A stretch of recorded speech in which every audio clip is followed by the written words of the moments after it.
Mariage basé sur un objectif commun. Ce n'est pas le mariage romantique classique où tout se résout par l'amour ou les sentiments. Ici, on parle de stratégie, de choix, de vision. Et on ne se voile pas la face. On va parler d'ambition, de sacrifice et parfois de tension. Question 1. Définition. Intervieweur. Pour commencer, peux-tu définir ce qu'est un mariage sur objectif commun en allant droit au but? Interviewé. C'est un mariage où le couple ne vit pas juste pour être ensemble. Chaque décision, chaque effort, chaque sacrifice est orienté vers un but précis que les deux partenaires partagent. Ça peut être l'éducation des enfants, la sécurité financière ou même la réalisation d'un projet commun comme une entreprise. Ici, l'amour seul ne suffit pas. Il doit être au service du projet. Question 2. Pourquoi certains couples choisissent ce modèle? Pourquoi certains couples font ce choix? Et est-ce vraiment viable? Parce que la vie ne pardonne pas l'improvisation. Ceux qui réussissent mieux ensemble ont un plan. Sans objectif commun, tu es dans le je fais ce que je peux, tu fais ce que tu veux. Et ça finit en frustration ou rupture.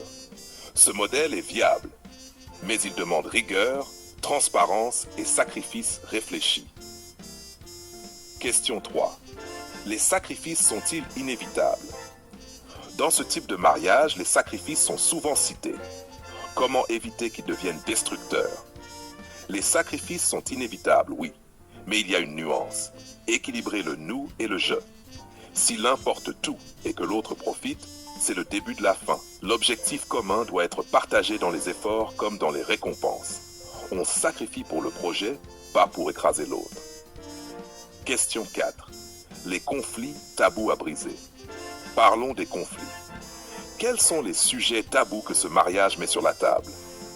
Intervigeant, la sexualité, les ambitions personnelles, les enfants, tout doit pouvoir être discuté. Ici, on ne peut pas prétendre que tout va bien. On doit parler franchement des frustrations, des désirs et des limites. Un couple qui fuit ces sujets se condamne à l'échec. Question 5. Exemple concret. Intervieweur. Donne-nous un exemple concret d'un couple qui vit selon ce modèle. Interviewé. Prenons un couple qui veut lancer une start-up ensemble. Ils décident dès le départ qui fait quoi. L'un s'occupe du produit, l'autre de la finance. Les week-ends sont parfois sacrifiés pour avancer. Mais chaque succès, chaque étape franchie, ils la célèbrent ensemble. Et malgré le stress, ils ont un rituel pour préserver leur intimité et leur complicité.